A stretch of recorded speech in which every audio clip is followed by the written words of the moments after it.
KLT. Follow me, I am the leader. Stepping on them like I'm coming for freedom. Marching on them for them starving, tell me who gon' feed them. They won't walk over X when you need them. Black Panther, no Disney movie. We gon' walk them down with them eagles. Freedom, they take what they like it's flattery. I speak the truth in this prophecy. Stay strapped with that sword in the eye to be. Like Moses, son, so look, come follow me. Long way from that store where them pilots be. I had that row and no total, no bother me. Sitting at the top, no monopoly. I ain't the one, come and follow me. Running the game so long, need a breather. Strikes on my back, let they beat him. Gotta stay strong, he must finish my freedom. Gotta stay on, let that switch up that light when they see me. I'm the red in the game, so you better take it easy. Stepping on my toes, you don't really wanna see me. They hit it, then they go Houdini. Trying to make me sin, rubbing on my neck, and I'm pop like a genius. Still on my grind, you know we break. Running it back, and I call it that replay. I wanted it back, they on my back. You don't wanna apologize, remember what we say. First of all, I'd like to give all praise to the Heavenly Father. Kahalab no yo, shuma shot yo shot. I'm just gonna go over some clips, family. A couple of the clips might not have no sound, but all the rest of them do, so don't be alarmed, family. One sec.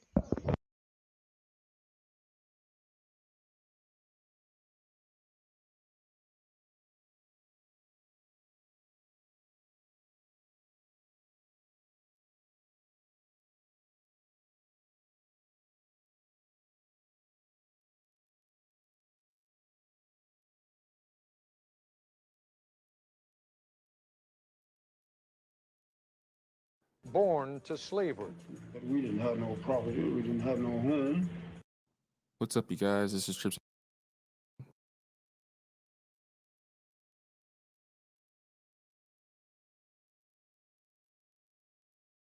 Born to slavery.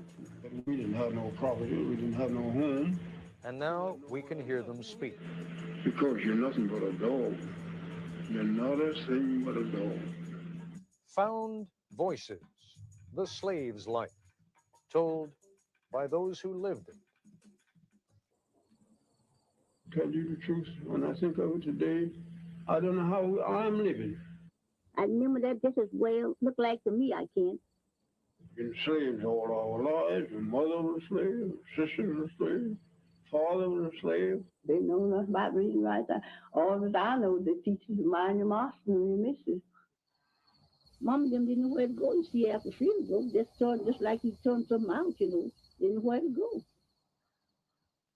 They are haunting voices from the past, not actors reading a script or scholars reading a text, but the actual voices of men and women, Actual voices, Americans, family. who were born in slavery. My name is Fountain Hughes. I was born in Charlottesville, Virginia. My grandfather belonged to Thomas Jefferson. My grandfather was 115 years old when he died. And now I am 101 years old. Incredible as it seems, we are listening to the voices of ex-slaves telling of their lives in bondage. Men like Fountain Hughes on the living conditions of slaves in Virginia in the 1860s when he was a teenager. Other people didn't have no beds when they were slaves. They all slept on the floor. Had it here, had it down. Just like a lot of wild people. We didn't know nothing. Didn't like to look at no book. The age of the computer has reached back to polish a memory from another century. No. 150 History, family. years ago. Can you remember slavery days very Of well? course, I remember all our white folks and all the names of them, all the children. Call every one of the children's names. Who did you belong to? Jim Bunton, the baby boy. The results of these digitally enhanced recordings are arresting, almost unbelievable. The idea of hearing the voices of actual slaves from the plantations of the Old South is as powerful, as startling, really, as if you could hear Abraham Lincoln or Robert E. Lee speak. Listen again to Fountain Hughes, who was born in 1848. We were slaves. We belonged to people. They sell us like they sell horses and cows and hogs and all like that. Have them auction bench, and they put you up on the bench and bid on you, the same as you're bidding on cattle, you know. Here is 91-year-old Texan Laura Smalley talking in the 1940s about the outcome of a tussle between two History, women, family. one black, one white, one slave, one mistress. The mistress tried to slap the slave, but the black woman pushed her into a chair. Laura Smalley was a girl at the time, but she remembers vividly what happened to the black woman when the master came home. Well, they taken that old woman, poor old woman, cat in the peach orchard and whipped her. And, just tied her hand this way, around the peach orchard tree. I remember that just as well, looked like to me, I can. And round the tree and whipped her. And well, she couldn't do nothing but just kick her feet, just kick her feet. But it just had her clothes off down to her waist, They didn't have her plumb naked, but they had her clothes down to her waist. And every now and then they'd whip her, and then snuff the pipe out on her, snuff the pipe out on her. The embers in the pipe. I'm where you'll see the pipe smoking. Blow them out on? Mm-hmm. Good Lord, have mercy. Eyewitness accounts, family. I was born on the 17th day of January, 1846. I go back as far as way along in the early 50s. My first recollection of public living, and especially political living, as I may call it, was when I learned as a boy of 9 or 10 that my home was in the state of Virginia. I didn't know about states before that time. Then time passed pretty rapidly because I was attending high school. And I remember distinctly the occasion when John Brown, the poor man, sought freedom for the slaves. He's there in my state. I heard about it pretty distinctly. I felt sorry, and yet sympathizing with my elders, I felt some resentment. Now, while some in my section, Southeast Virginia, I knew of some brutality, as I call it, exercised toward some of the Negro slaves, as a whole, the Negroes got along very well. Now, my father's Negroes, why I associated with them, that being the baby of the family, I didn't have any white children for associates. Therefore, I played around with the Negro children.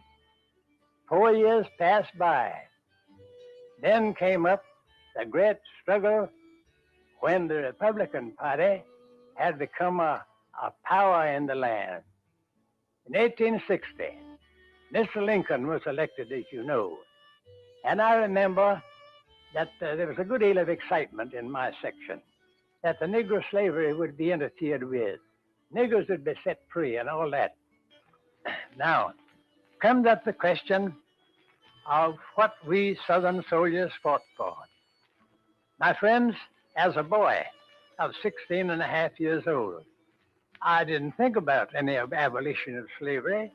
My mind wasn't developed enough to take in what the politicians had in mind, and hence there was no trouble as to the freedom of the slaves. About half of the Negroes, my father's Negroes, left and went to Norfolk to be under, as they considered, protection, but another half, 40, 50 of them, remained damn cultivated Eyewitness accounts until after the war. The South did not fight for the preservation or extension of slavery. General Lee, as is well known, was making arrangements to free his Negroes, and his father-in-law had already drawn up a part of his will, free his Negroes. My friend, this was a great curse on this country that we had slavery, and I thank God that I did not bring up my boys and girls under a system of slavery under which I was brought under. What did you boys fight for then? Here's what great many people do not know. That as a young man that way, I couldn't understand it fully.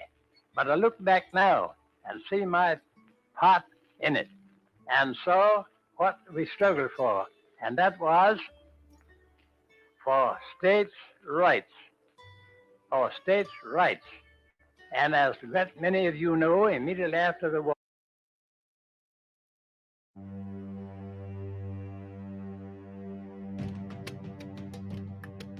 I started collecting racist objects when I was a teenager, and the stuff was everywhere. At a certain point, I ended up with thousands of pieces. I didn't know what I would do with it. I just thought a lot about what it meant to be a person of color living during Jim Crow. Had no intention of creating a museum, but the collection kept growing. So in the 1990s, I gave my collection to the university. It took 15 years, but in 2012, we opened this museum. I have lots of respect for museums that celebrate African American history, that celebrate African American accomplishment, but that's not what this facility was. I wanted to create an actual racism facility, to have people focused on this specific topic in terms of our history. So if you just have a society with millions of just postcards like this, does that reinforce certain ideas about Black people and white people? Some of the best discussions we have in the museum are about the word nigger, which sounds kind of weird, by the way, because I'm a sociologist and we don't believe words have any inherent meaning. They're just sound. I'm going to pause it right there for a second, family. You need to get a little bit of understanding of that Jim Crow era. We go to the Britannica. We find out about the Minstrels Show, also called Minstrels Show, or an American theatrical form popular from the early 19th to early 20th century that was founded on the comic enactment of racial stereotypes. The tradition reached its zenith between 1850 and 1870, although the form gradually disappeared from the professional theaters and became purely a vehicle for amateurs. It influence endured in vaudeville radio and television, as well as in the motion picture and world music industries of the 20th and 21st centuries. Hold on. But this is what we find out, what we need to know. During Jim Crow era, who had a hand in letting these laws go by and be passed, family? What president? Let's go up. Reconstruction under Andrew Johnson, family. It's the Britannica. At first, it seemed that Johnson might be able to work more cooperatively with Congress in the process of Reconstruction. A former representative and a former senator, he understood Congressman Eloy Eunice, who had stood by his country even at the risk of his life when Tennessee seceded. He was certain not to compromise with secession, and his experience as military governor of the state showed him to be politically shrewd and tough. Toward the enslavers, Johnson, we have faith in you, Radical Benjamin F. Wade assured the new president on the day he took the oath of office. By the guise, there would be no trouble running the government. But let's go down, family. Under that Reconstruction, family, we got the Johnson's policy.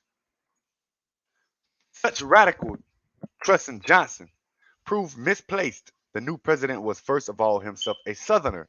He was a Democrat who looked for the restoration of his old party partly as a step towards his own re-election to the presidency in 1868. Most important of all, Johnson shared the white Southerners' attitude towards African Americans, considering black men intellectually inferior, unready for equal civil or political rights. On May 29, 1865, Johnson made his policy clear when he issued a general proclamation of pardon and amnesty for most Confederates and authorized the provisional governor of North Carolina to proceed with the reorganization of the state. Shortly afterward, he issued similar proclamations for the other former Confederate states. In each case, a state constitutional convention was to be chosen by the voters who pledged future loyalty to the U.S. Constitution. The conventions were expected to repeal the ordinances of secession. The conventions were expected to repeal the ordinances of secession. Hard to read that. Hold on. I have to turn my brightness. To repeal the ordinances of secession, to repudiate the Confederate debt, and to accept the 13th Amendment. Abolish slavery. The president did not, however, required them to enfranchise African Americans. I'm a fast reader, so when I read slow, I kind of mess up the words. But let's go down.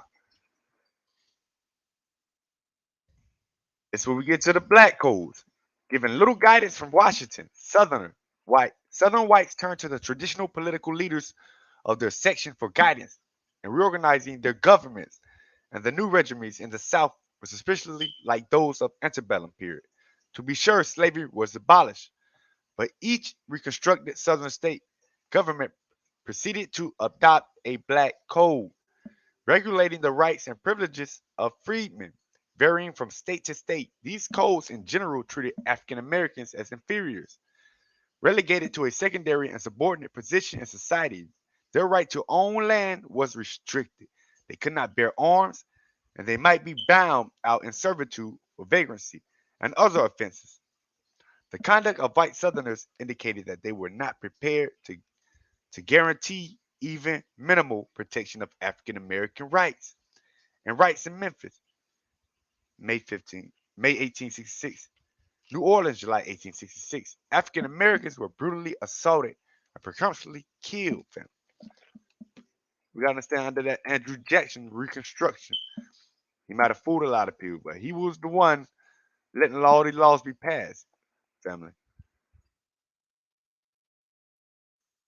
They only had a goal to abolish slavery, but that was part of the Reconstruction so they can gain more power back. Family. I'll get back to that in a minute.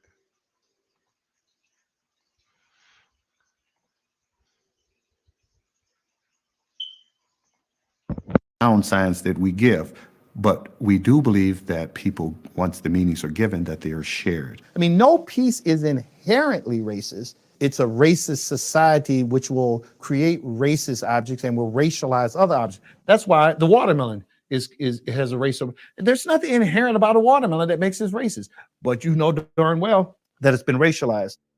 Someone looking at Aunt Jemima objects or other mammy images, they don't think of that as offensive. They think of good times spent with their families. It's very nostalgic. Someone else looking at those same pieces, they see the vestiges of slavery and segregation. So often we're not deciding that something is racist, but what we are doing are collecting pieces that help us talk about racism. We have lots of friends of the museum, and we receive hundreds of pieces a year. The first director of the museum said to me one day, "Hey, there's a couple guys I want you to meet." Shout out to the Here we museum go. family. Here's some Jim Crow related materials. These are the dolls. And some of them are older, some are newer. These are like 1950s, This is male cute. and female. Yeah, those are really interesting. They are. Our group of friends were all collecting this because we realized what it said about our society and what it said about where we were in the past and where maybe we still were. When we met David Pilgrim and the whole Jim Crow Museum and all of that, it was like, finally, there's a... See, this was a good thing that people held on to these so we can understand history. It's a great thing the elders and the brother brought together this museum and the people that had artifacts to it. So we can bring clarity and truth, family. Shout out to the museum. a place where we can put A this sense work. of relief that we could let go Yeah, of these yeah. objects so other people could learn from it. We have some understanding of bigotry. We have some understanding of being the outsider or not being accepted or being told that we are not welcomed, we can't be accepted, you have no place here. I think because we've experienced that in our own lives, because we're gay, there's a little transference there to trying to help understand the even bigger question of bigotry and then likewise racism. Wow, this is really racist. This is an ashtray where the black washerwoman, she has her one breast stuck in the wringer and so she's hollering. My God, that's also sexist. I think the Jim Crow would love This is that. the Jim Crow. This is on multiple levels. This is a wonderful piece. Once we finally discovered the Jim Crow Museum, It gave us more impetus to go out and find, collect, save. They now have at least 500 things from us.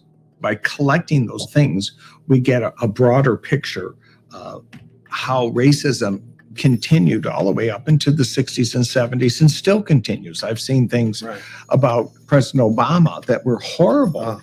I think people who go to the Jim Crow Museum are often surprised when they see something from 2015 as racist as many of the things from 100 years ago. And we've had friends who are a complete mess after they've left because suddenly they've been confronted with the truth. For many years when I traveled, I would say that the United States, despite this history of enslavement and Jim Crow, that we are today more democratic and more egalitarian than we've ever been. And I stopped saying that about 2 years ago. I'm not suggesting that we are back in the Jim Crow period. Don't get it twisted. It's not like that. But what I am saying is I hear and see a level of racist rhetoric that is reminiscent of when I was growing up in Alabama under Governor George These things still going on today, family. That's what he's telling you. Wallace. People say they don't want to talk about race, but they're doing it all the time. But they're not talking about it in places where their ideas can be challenged.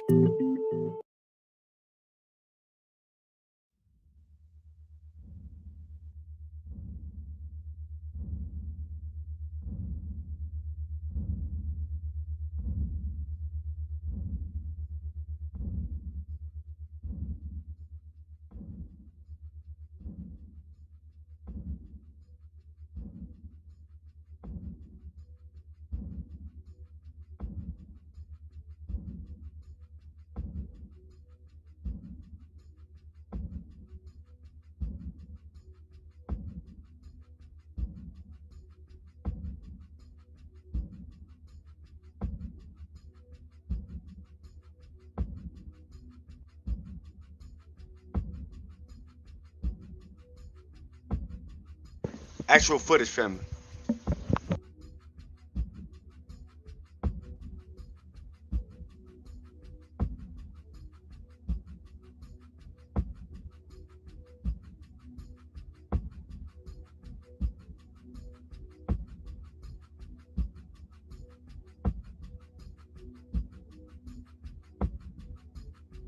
You see these Indians, family. You know who they are.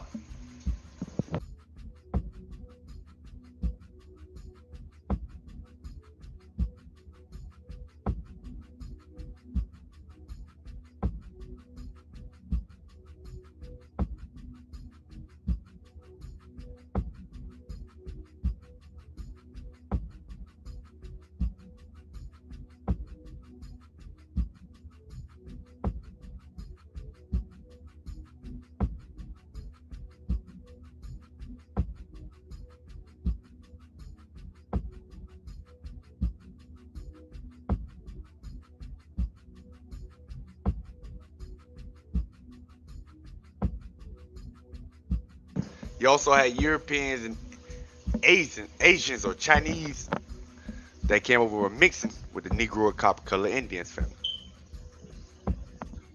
Through slavery, rape, and other means, family.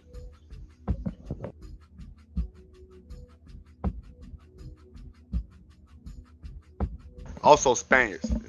Some consider them Europeans, but they actually break up into two different peoples in history. A lot of them are related, some of them aren't.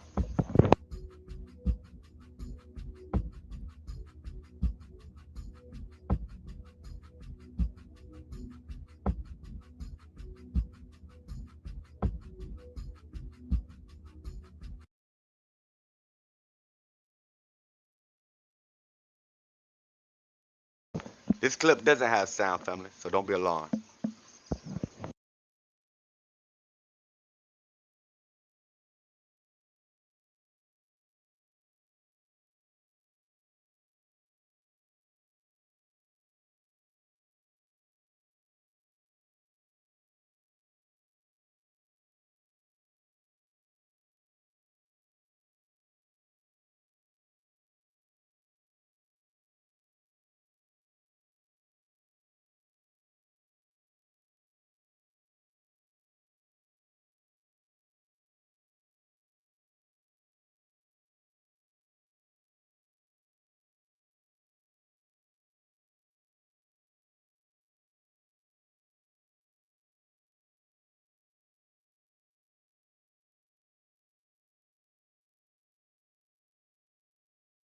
Many of these are known as the Northern Kingdom of Israel family. Our brother.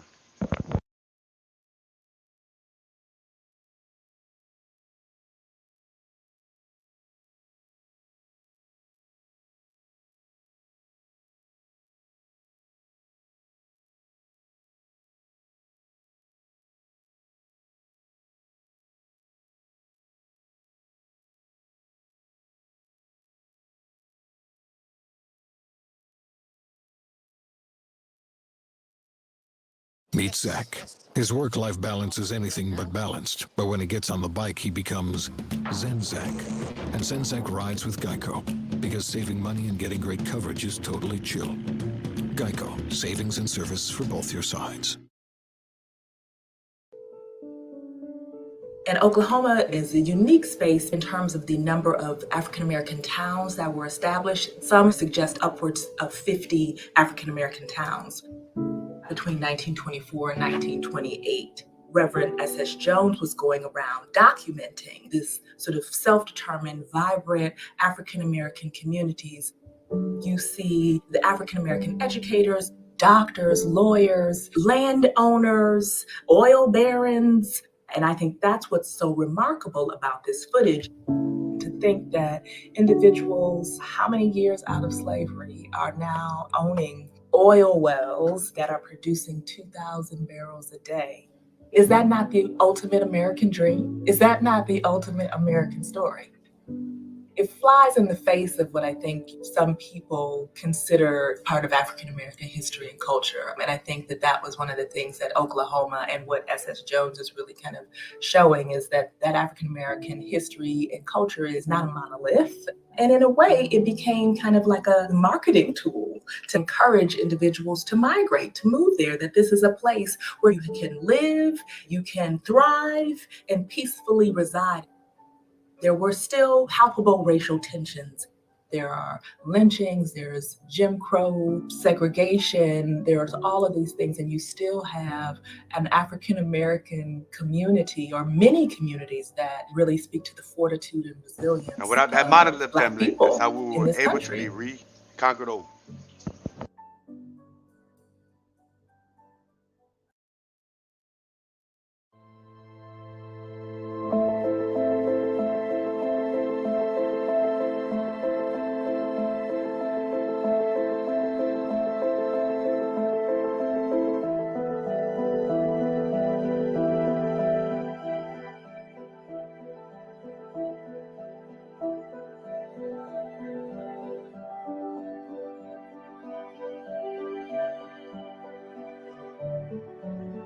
Revisiting history, family. Revisiting the past, the black struggle, and accomplishments through the pain, family.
Let's jump back, family, real quick.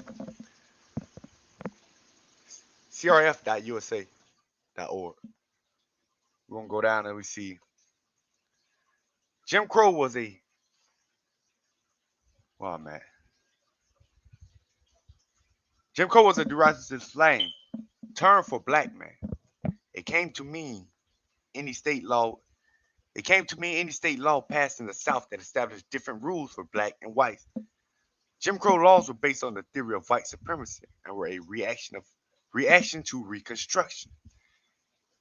In the Depression-racked 1890s, racism appealed to whites who feared losing their jobs to blacks. Politicians abused black people to win the votes of poor whites. Newspapers fed the bias of white readers by playing up, sometimes even making up black crimes. In 1890, in spite of its 16 black members, the Louisiana General Assembly passed a law to prevent black and white people from riding together on railroads. Plessy Ferguson, a case challenging the law, reached the U.S. Supreme Court in 1896. Upholding the law, the court said that public facilities for blacks and whites could be separate but equal. So throughout the South, they had to be separate. 2 years later, the court seemed to seal the fate of black Americans when it upheld a Mississippi law designed to deny black men to vote. Given the green light, Southern states began to limit the voting right to those who owned property or could read well, to those whose grandfathers had been able to vote, to those with good characters, to those who paid poll taxes. In 1896, Louisiana had 130,334 registered black voters. 8 years later, only 1,342, 1% could pass the state new rules. So we see before the Jim Crow law era, we see that there was already integration going on, fam. We had rights to do what we want.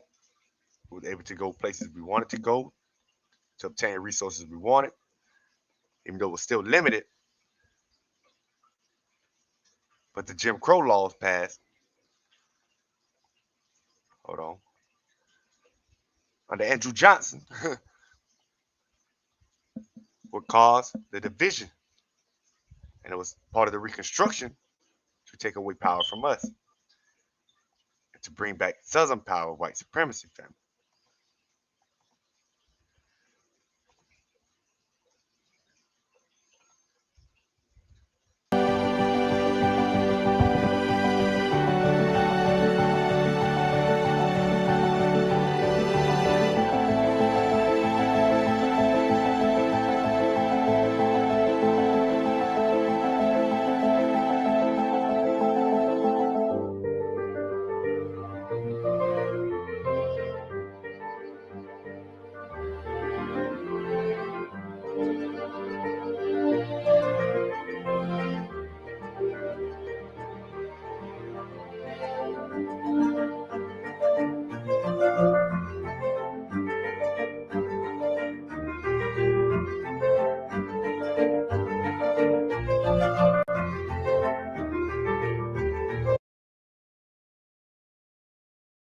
We are old enough to understand the problem. And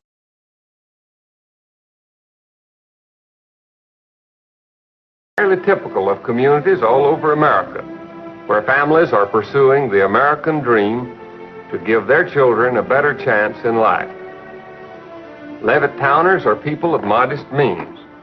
Nearly all are young people. A large proportion are veterans. There are few social agencies, and while many religious groups have established churches, they've not yet had time enough to develop programs to adequately serve the community. Most Levitt-towners are proud and happy in their new environment. For many, it is the first house of their own, and it represents a major financial investment. Social life is mainly confined to visits with the neighbors. Occasionally, there are community-wide events, but it's too early yet for most residents to become identified with the broader aspects of community living. Levittown was built by one man for whom it is named. Like many community developers, he set the initial policy and provided a minimum of essential services. When the houses were sold, naturally, he waited to its own slender resources. In August 1957, Levittown, Pennsylvania, attracted international attention when violence erupted as William Myers, Jr., and his family moved into the 3-bedroom house at Daffodil and Deep Green Lanes. In almost all respects, the Myers family is close to the Levittown norm. They have 3 small children, the youngest only 1 month old. Myers served for 2.5 years in the Army, and their late model a number of ways to the new arrival. The vast majority of into this community. honors discussed the Myers. Well, I first read a small article in the newspaper that the first colored family had moved into this community. And following that, why I began to hear on the radio and read in the newspaper that there was some disturbance around this home that these people had bought. What was your initial reaction? I was terribly shocked to find that there were people in this community who would be so violently opposed to it. I rather thought that everyone would just accept it as I would. Was the community prepared in any way for the entrance of the first Negro family into all-white Levittown? Well, there was an attempt by a group of ministers who formed a group called the Human Relations Council, and they were just getting started on their work. I don't know how they expected to ultimately accomplish the purpose of educating everyone, but I know that they had an open forum one time, and just within the last 3 or 4 months, and the results of it were published in the paper. Do you feel it was effective? No, I'm afraid it was just a drop in the bucket. Not very many people even read or were aware of the article or of the meeting that preceded it. Although there had been little interest in the formation of the Human Relations Council some weeks before, the Myers became the main topic of conversation for the people of Levittown within a few hours of their arrival. In the absence of fact and authoritative information on a situation like this, rumor and gossip sweep through the community. As the stories pass from one person to another, because hardly anybody knows the truth, what everybody is saying becomes the fact. Oh, I heard lots of rumors. I was busy telling people not to believe them. What kind? Well, that they had been sponsored. Chiefly, I think people resented, after they heard this rumor and believed it, they resented feeling that some outside group had deliberately moved these people in, that they were sponsored and paid by an outside group to do this very thing. And I had been told on good authority that that wasn't true at all, and so I told people that it wasn't true. Do you feel that understanding the facts of the situation will help? Oh, yes, I do. I'm sure that a more reasonable attitude is going to prevail in this community, and I have great faith in the people here, and that they'll soon find out there's nothing to be afraid of. Some view the incident calmly and indicate. But others, as he's going to tell you, looks at it different.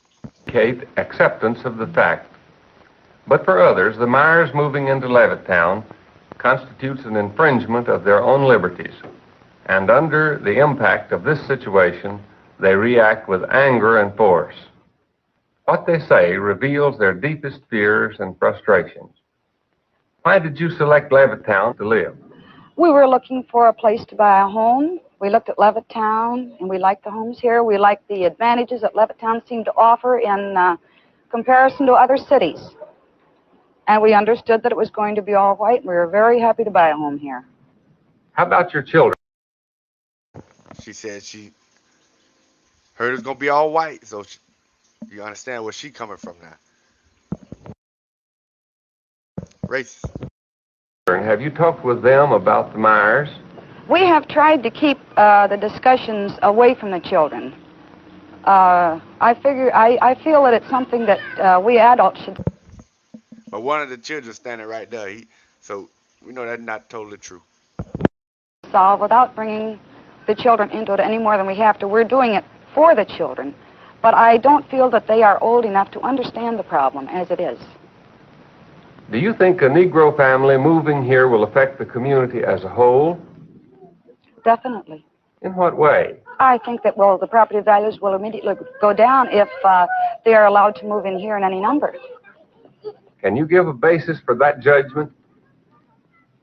Yes, we used to live in Washington, D.C., and we saw a very good example of that there. the repetition of an experience that was distasteful? Is there to be no escape from living near Negroes? And what of the dream of middle-class respectability? If a Negro family can afford what you can afford, how do you justify your feeling of superiority? The illogic of one's own position becomes apparent, and in self-justification, the old tribal myths are invoked. What other objections, aside from the effect on property values, do you have against the Myers? The whole thing centers around the word integration. Well, as Mr. Myers said, because his home has been anything but peaceful since he moved in. He's got 3 children, and evidently he feels that they will be accepted socially. And I don't feel that they ever will be. But the whole trouble with this integration business is that in the end, it probably will end up with mixing socially. And you will have, well, I think their aim is mixed marriages and becoming equal with the whites. But see, she made a distinction separating the integration topics. One of them she pointing at having access to their resources, what she's saying, moving into neighborhoods, being able to buy their houses and stuff. This was about. Let's go back a second.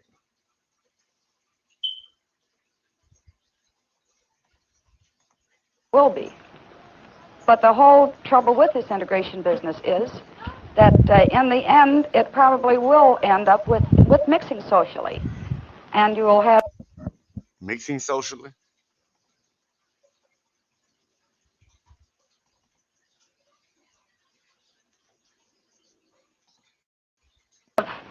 Well, I think their aim is mixed marriages and becoming equal with the whites. Mixed marriages, another distinct integration topic. And then the resources, becoming equal, having rights. But the only way they're going to do that is by education and by bettering themselves, not by pushing in the way they have here. Do you intend to move? At the time, no. It's a pretty impossible situation. We have our home here, and if the colored move in and run real estate values down, there are a lot of us, the GIs particularly, who are going to be more or less stuck with their homes. As the lines are drawn, those on either side become more adamant. Tension develops and feeds on suspicion and mistrust. What has been the effect of the Myers coming here? Well, it's created a great deal of tension, not among the neighbors, because we all feel the same. But it's naturally made... She said they all feel the same, so not among the neighbors. They just hate that a Negro family has moved in. Everyone tense in their home. I mean, this is affecting our homes. And it's bound to create tension. It's the subject that's talked about all the time. They want problems to persist out of it. Really don't have problems, but through the tension to make wars, problems, lynchings. You understand, family? But there are others who are for the Myers? Yes, I've read about them. For what reason, do you think, do they support the Myers? Frankly, I don't know what reasons they can have for it. If they are homeowners in Levittown, I don't see what reasons they can have for it. Do you? Hatred, family. I've never felt so close to the possibility of disclosure. The Nephilim, the giants, you can't make up that.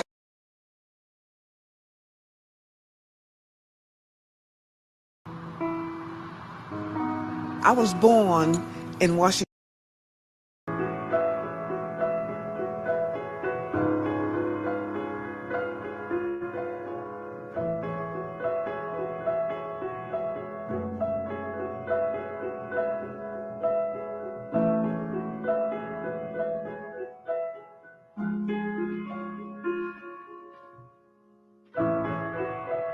The Negro Motorist Green Book, first published in 1936, was a critical guide for African Americans traveling during the 40s, 50s, and early 60s. book is deep. It tells you where not to go, what neighborhoods not to stop in, what food places you should go to and eat at, which ones not to. It goes deeper. It was created by a Harlem postal worker, Victor Green, and his colleagues who gathered a listing of restaurants, bars, hotels, and private homes that welcome Black travelers across the country.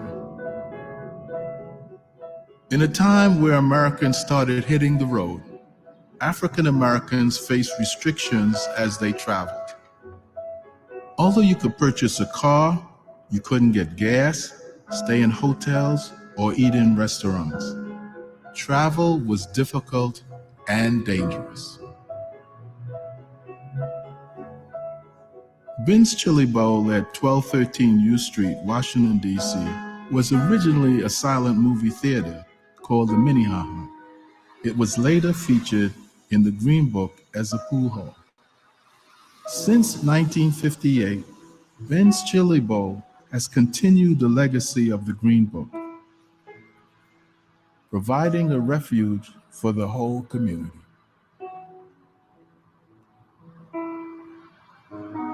I was born in Washington, D.C. in 1939 in a segregated hospital. I lived in a segregated neighborhood, and I went to a segregated school. First, I didn't realize any difference because all the people around me looked like me, and I was comfortable with that until I realized that I was being discriminated against. We couldn't shop downtown at the major stores. You couldn't try on clothes. You couldn't try on hats because if you tried them on, they didn't want you to get grease on the hats. You know, we oil our hair. And that was a part of one of the distinctions of the integration fight, resources, where we can go to places and purchase things and eat places we wanted to. It wasn't necessarily to actually mix them all or anything. It was to have rights to do things, to be equal with others, was one of the fights on that. But it led to more things after him. And our makeup is dark. And so they didn't want us to try on clothes because you might get makeup on the clothes. I remember being about 7, maybe 10 years old in Hecht's department store when a little girl called me a nigger and spat on me. And I couldn't retaliate. I couldn't say anything. I couldn't do anything. I was so angry inside, but I couldn't do anything about it because I knew that it would be blamed on me.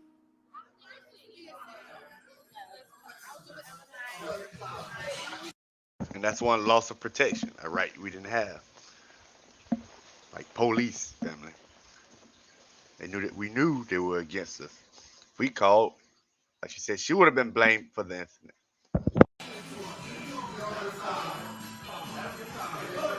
The Green Book was a guide for African Americans to travel safely, to find shelter, food, and gas in a time when these basic rights were not guaranteed. Washington, D.C. had more listings in the Green Book than any other city in this country. The 1213 U Street was listed in the Green Book, and that's why we're sitting here in Ben's Chili Bowl at 1213 U Street today. From the very day that we opened up to the current time, it's still a safe haven for people. And we invited the community in, and we started with the neighborhood young men that thought this was home. Shout out to Ben Chili Bowl. They always sat over there in that corner. There was always 6, 8, 10 of them every evening from different walks of life in the community. When someone spilled something on the floor and their staff was busy, one of them took care of it, would go in the back, get them up. If we were running out of ice, I'd say, hey, Joe, go get some ice for me, kind of place. That was the beginning of the building of a relationship with this community. These young guys that found this to be home.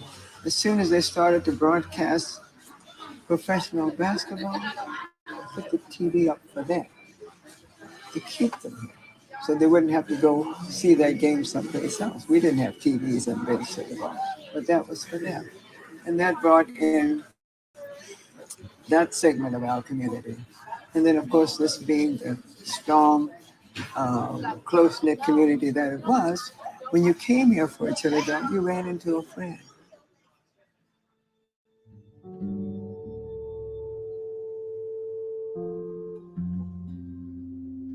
Eyewitness accounts, family.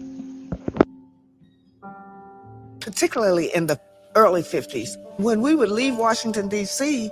on the train, we could sit anywhere on the train until you got to the Virginia line. And when you get to the Virginia line, you had to go to the last train on the back. And I remember being so frustrated because we could not eat on the highway. If the train stopped, we couldn't eat. We couldn't relieve ourselves on the train. You either had to hold it or relieve yourself sitting there, and then you're wet when the train stopped. You would get off the train and you would relieve yourself outside, almost like you would if you were a dog.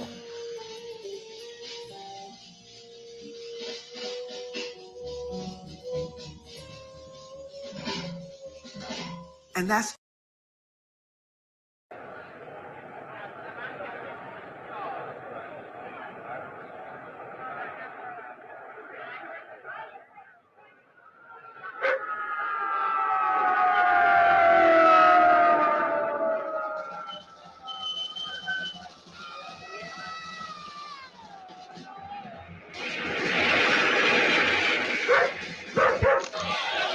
Many attacks that occurred against our people, family.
Actual footage.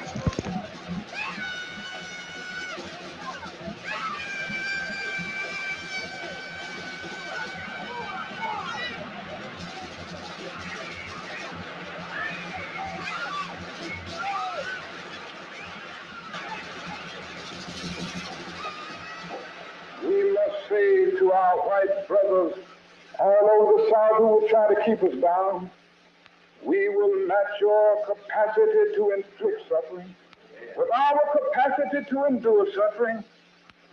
We will meet your physical force with soul force.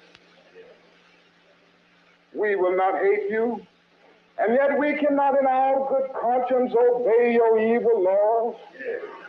Do to us what you will. Threaten our children, and we will still love you. Come into our homes at the midnight hours of life and take us out on some desolate highway and beat us and leave us there, and we will still love you. Run all around the country and send your... That's because Martin Luther King, he spoke about turning the other cheek. That was his main stance, fam. Ritual and say that we aren't worthy of integration, that we are too immoral, that we are too low, that we are too degraded, yet we will still love you. Bomb our homes and go by our churches early in the morning and bomb them if you please, and we will still love you. But we will wear you down by a capacity to suffer. In winning the victory, we will not only win our freedom, we will so appeal to your heart and your...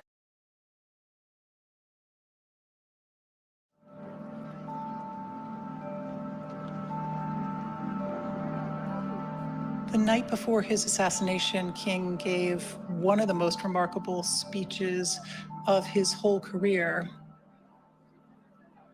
One of the themes was the idea that protest itself was really in peril.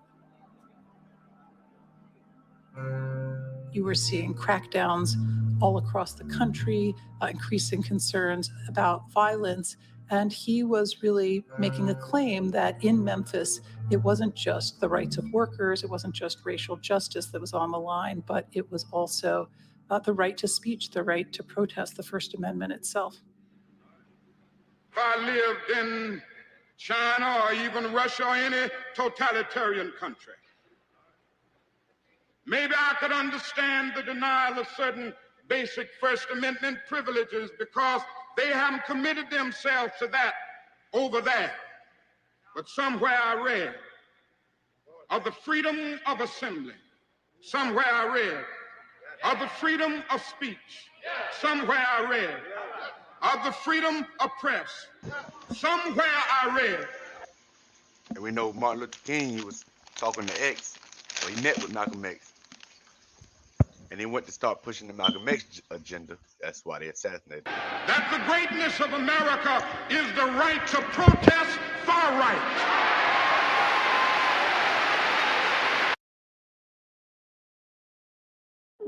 What do I want?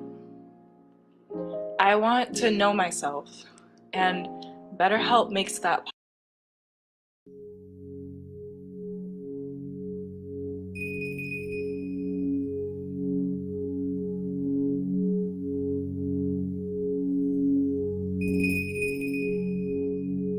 How did the people feel, fam? We're not interested in interracial housing.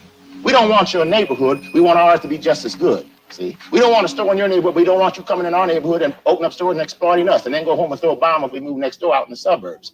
We don't want your schools, but we want our schools to be the highest and the best possible for our black progeny. See, what people don't understand, we are saying, and we're not asking.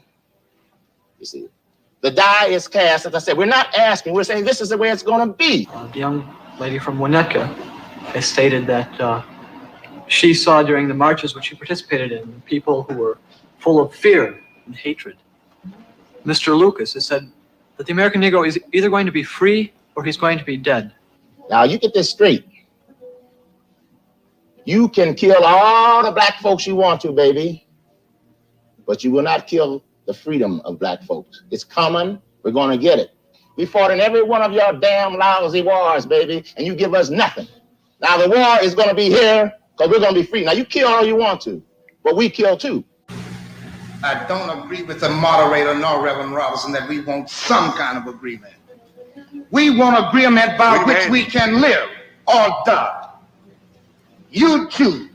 If you won't listen to me when I make an appeal for the Negroes because you have no concern for the Negroes, listen to me when I make an appeal for America. You claim you love America. Well, we love America. But you are driving us back and you are making a Samson out of us, and we are going to pull down the pillar. Samson. Should you try to pretend that I'm crazy because I want America to be saved? And then you think we have no right to ask for something? Is it too much to ask you to grant us human dignity? Should we be put down and shot to death for this request? If so, you can aim your guns. What the hell do you think we care about dying if you're going to deny us the right to live? Facts. You know, this revolution is filled with so many ironies, really. First, you tell us that it is manly to keep your word. All right? If you are a man, you keep your word. And now all that the black people in this country are demanding, and even the black people in the whole world are demanding, is that you keep your word. You told us we were free. Well, then show us that we're free. You told us that there is justice, equality for all in this country. Well, then stick to your word and let us see the justice and equality for all. Or else admit to us that you're not a man, you're a worm, you're afraid of us, you're afraid to give us equal stand. You're afraid that if you give us equal ground, that we will match you and we will override you. And if that's what you're afraid of us, then tell us that just what you're afraid of. But don't keep hiding it from us and holding this up to us, and every time we ask you for something, you give us a little bit of something, and it's all tokenism. We don't want tokenism. And there are most black men in this world that don't want charity. And yet still every time we ask you for something, you give us a little piece, a little piece. You're playing games with us. We're not children. We're big men. I've seen my father have to put up with all kinds of stuff. He was a big man. He raised a family. He went down south, and he had to go around to the back door with his wife. We're not asking for anything. We're not asking for any favors. All we want is what's ours. Now, there are many black veterans who are coming back, and they're mad. They're angry. Do you think that they're going to sit down through this? Our fathers didn't have the knowledge that we have. They sat through it. But there are other black youth that are not going to sit through it. We know about Che. We know about Fanon. We've read the books of our revolution. We've listened to Mao and his quotations. We know where we stand. We're not going to sit for it. We're asking, and if we ask and we don't get, we're prepared to stand up and take it. If I ask a man, I tell a man I am hungry. I tell him I am cold. And I ask him to do something about my condition. And this man holds a loaf of bread right in front of me so I can see it. And I keep asking him, I'm begging him to please give me a slice of the loaf of bread. I am hungry. Then it is known by every psychologist that the next step in the progression is I am going to knock him upside the head and take the bread from him. Take that bread. I'm not going to starve to death. All we're asking, no one wants to see blood. No one likes the smell of blood. No one wants war. Anyone who's been in war doesn't want war. Everyone knows what it is to see the inside of a man's gut hanging out and see your friends die, see relatives die. No one wants to regress back to the state of mind where you have to think it's all for the cause, therefore my mother has to die, my wife has to die, my brothers and sisters have to die. No one wants that. But you're pushing us to it. You're leaving us no choice. We're asking, we're begging. The students up at Columbia, they ask. The brothers down south ask. The brothers in Latin America, the brothers in Africa, they're all asking. All they're doing is asking. Our fathers asked. Our grandfathers asked. The presidents of our universities, our colleges had to go to your back doors to beg that their children be given just enough money so that they could be taught something to live off. And yet still they asked and asked and asked, and you refused to give them anything. Now, we're just about out of patience. We're not going to ask anymore. The news media says that it's only the young that are militant, only the young that want this and want that. Okay, but we're 40% of the black population now. Or we were a year ago, and still yet we're climbing. Before long, we'll be 50%, 55%, and then we'll have the command. We're not going to take it. We're not.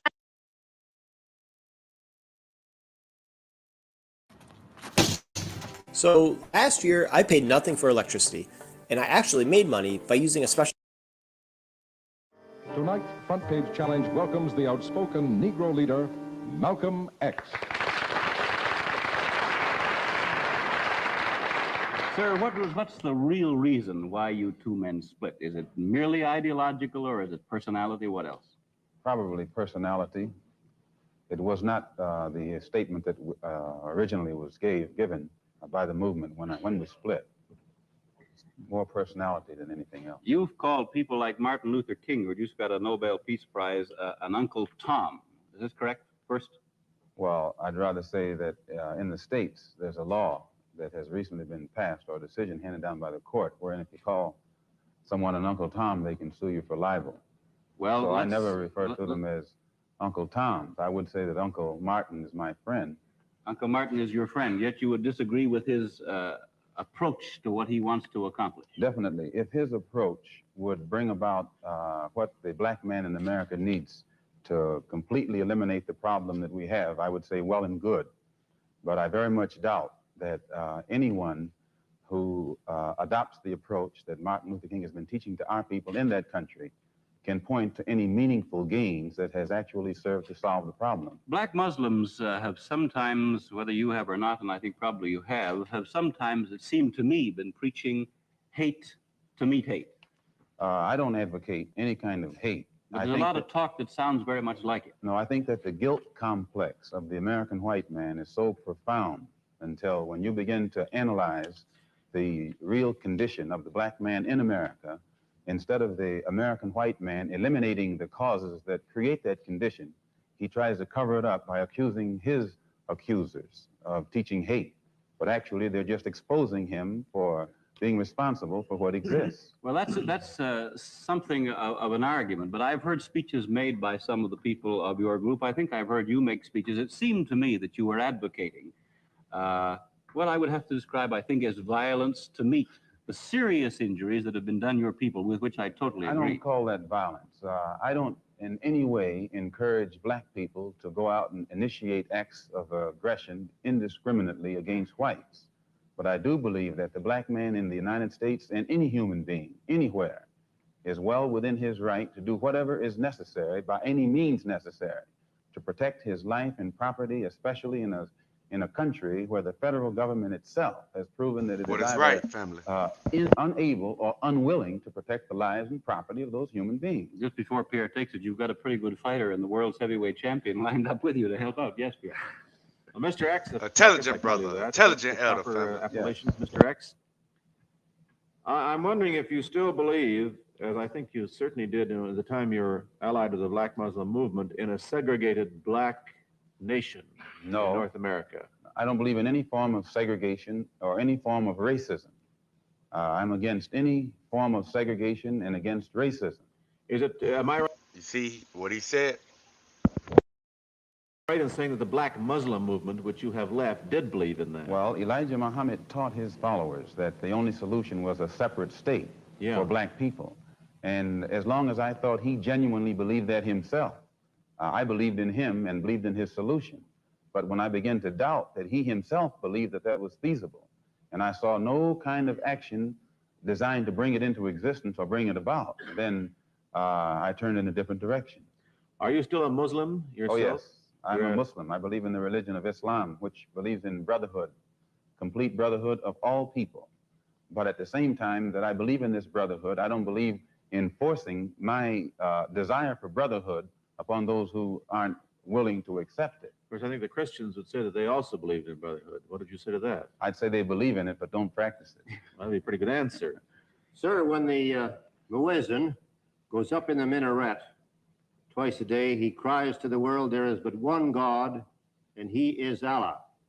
Do you deny that there is a Christian God? The muezzin does this 5 times a day. 5 times, and I only heard him twice. Well, you were fortunate to hear him twice. But he does this 5 times a day, and the same God that he says that he expresses the existence of is the God that the Christians profess to believe in themselves, and the God that the Jews believe in. One God, the creator of the universe. Facts, family. The Muslims believe in the God that created the universe, and I think the Christians do, and the Jews do. Now, as long as all of them are talking about the creator, the Jews may call him Jehovah, and Christians may have another name for him. Those who are Arabic-speaking refer to him as Allah. Well, we believe in the same God. Now, as the Muslim religion advances in the United States, it's the doctrine is what they try to tell you. We believe in that same creator, but the doctrines they build behind them is what we all don't agree on, family. are you modernizing it or sticking with the old faiths? For example, the complete segregation of the sexes. I think that everything today on this earth is being modernized. Religious principles and practices, as well as political and other things. Now, when you went to Mecca, this is a very sacred and forbidden city. I tried to get to Mecca myself and certainly didn't make it, not being a Muslim. But how would they accept you as one? You're an American. There are few American Muslims. This is true. And by being an American and not having not being able to speak the Arabic language, I did strike a snag, a very serious snag. But I was fortunate to have been pretty well known by the officials in Arabia, and they knew too that I had accepted Orthodox Islam. It had been highly publicized in the paper, And I became a guest of the state. I was a guest of Prince Faisal, the present King Faisal.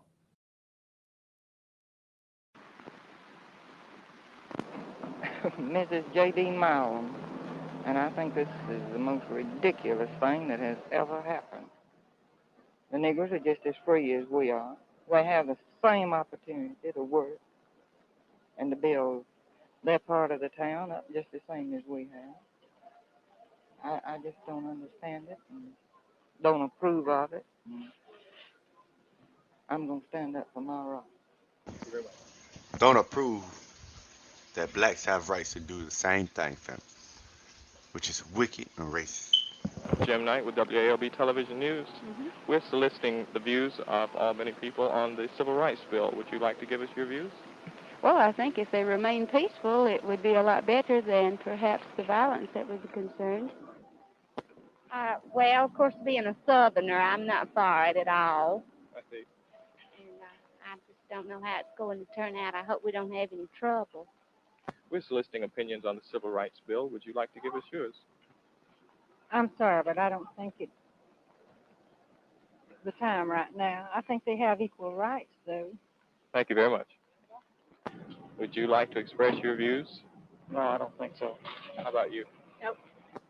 What I'd have to say wouldn't be fit to go on air. Thank you very much. Yeah, you don't need to talk. I don't like it. I think you're trying to put something on us that we don't want.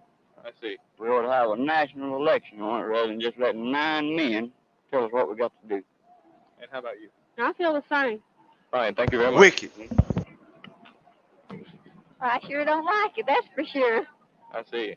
Do you feel this will have any effect on your life directly? I imagine it will. Thank you very I'm much. afraid we might have. A one-of-a-kind manuscript written by a slave has now been preserved in the Library of Congress. The Arabic language autobiography spent decades in private collections before the library acquired it in 2017. Now it has been digitized for the world to read.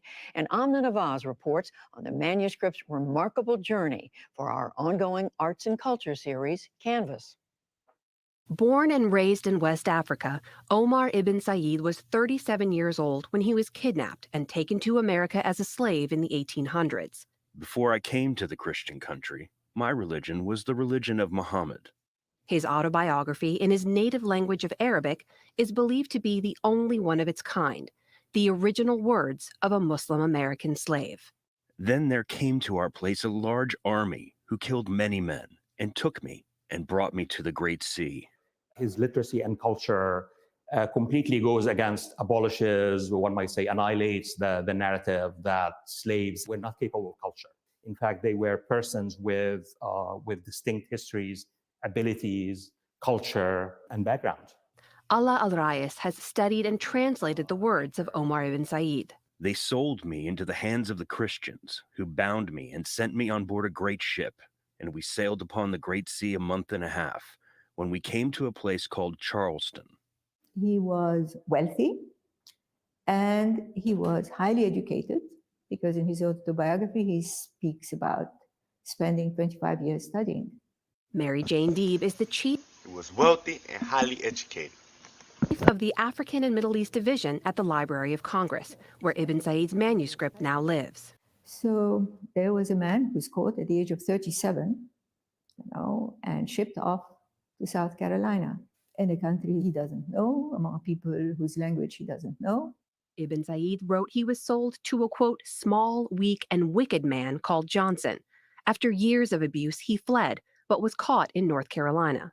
He is then captured and brought to a jail cell, and he begins to write on the walls of his jail cell in Arabic. So that attracted attention of pretty important people, because the man who ends up buying him and releasing him from jail was the brother of the governor of North Carolina. Over time, Ibn Said converted to Christianity. In his 60s, he wrote his own story, but only in Arabic. It's written in Arabic, and so his masters could not really read it at all. They could not really influence its writing. And so it was really his exact words, unfiltered by the machinery of the editorship of masters and abolitionists as other slave narratives were. A machinery, Al-Rayas says, erased countless narratives, including the fact that up to 20% of Africans enslaved in America were Muslim. Ibn Said, in fact, chose to open his autobiography with a verse from the Quran. The crux of this Quranic chapter is that it's only God who has the possession and the ownership, both of human beings and of things. And therefore, it seems to me a kind of a hidden text. What Omar is saying is that you guys have no right to own me here.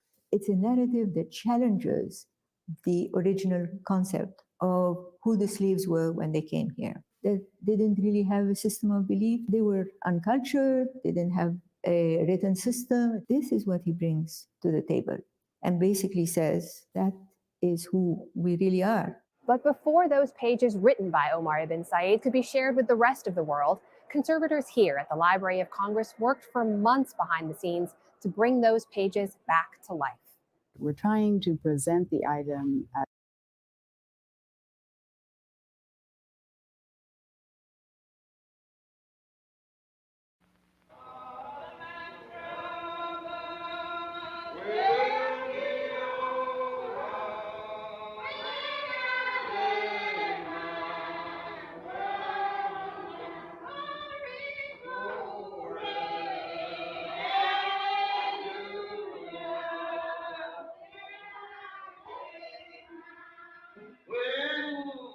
Jesus, the Lamb, had what? Had did a great job. Yes, he had fed the hungry, and he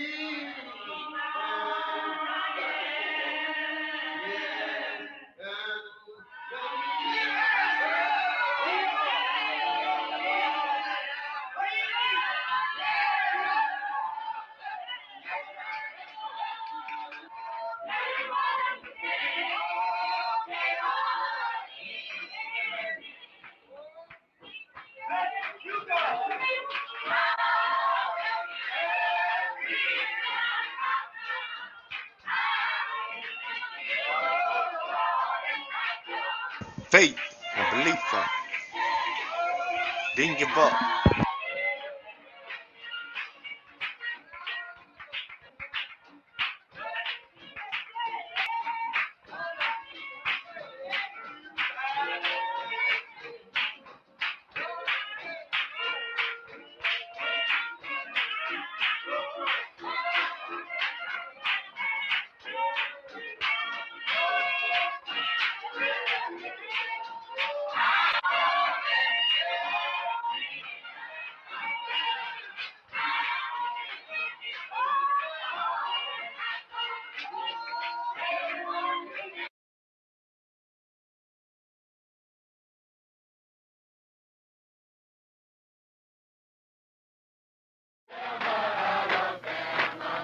As a story, the civil rights movement had it all. Good versus evil, drama, social upheaval. But at first, America's major media ignored it, especially in the South. It was our responsibility to find a way to dramatize the issue. Congressman John Lewis says that the movement's leaders realized to bring change, they needed to reach white Americans. How did you do that? As a movement, we literally put our bodies on the line. Influence on the civil rights coverage. Hank Klibanoff co-wrote The Race Beat, a book about the media and the movement. Well, race was a big story in the South beginning in the 40s and 50s. It's just that no one knew about it. Finally, by 1957, major northern newspapers discover the drama and the story. How do you feel about integrated passengers? The television networks followed. Even major southern media paid attention to the open hatred. You've got to keep the white and the black separate. And the violent response to peaceful protest. If you're going to beat us in the light of day. Beat us while the camera's on. This was Selma, Alabama, 1965. Among the bloodied, John Lewis. American people could not stand it. To see young children and old women being knocked down by fire hoses and chased by police dogs. We will dramatize this whole situation by marching by the thousands. Television also found Martin Luther King. The Reverend Martin Luther King Jr. will face the nation. Americans heard a leader who shattered racial stereotypes. We feel that the time has come for a full-scale assault on the system of segregation. This man is someone you could actually talk to and who seemed quite reasonable. And for white Southerners, this was new information. And part of a national awakening. It was the media that carried our message to the rest of the nation. Protest became progress once the media woke up and Americans rose up. Thank God Almighty, we are free at last. Mark Strassman, CBS News, Atlanta.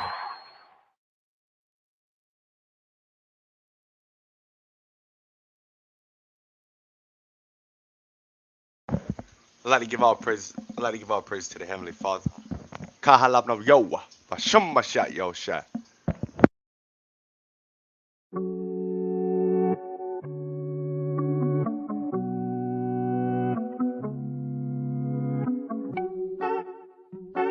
KLT. Follow me, I am the leader. Stepping on them like I'm coming for freedom. Marching on them for them starving, tell me who gon' feed them. They won't walk over X when you need them. Black Panther, no Disney movie. We gon' walk them down with them eagles. Free them. They say what they like it's flattery. I speak the truth in this prophecy. Stay strapped with that sword and the eye to bleed. Like Moses, son, so look, come follow me. Long way from that store where them dollars be. I had that roll and no total, no bother me. Sitting at the top, no monopoly. I ain't the one coming follow me. Running the game so long, need a breather. Strikes on my back, let they beat them. Gotta stay strong, you must finish my freedom. Gotta stay on, let that switch up that light when they see me. I'm the red in the gang, so you better take it easy. Stepping on my toes, show them really wanna see me. They hear that they gone Houdini. Trying to make me sin, rubbing on my knuckle, I'm pop out like a genius. Still on my grind, you know we bread. Running it back and I call it a replay. I wanted it back, they on my back. Still want to follow best friend what we say.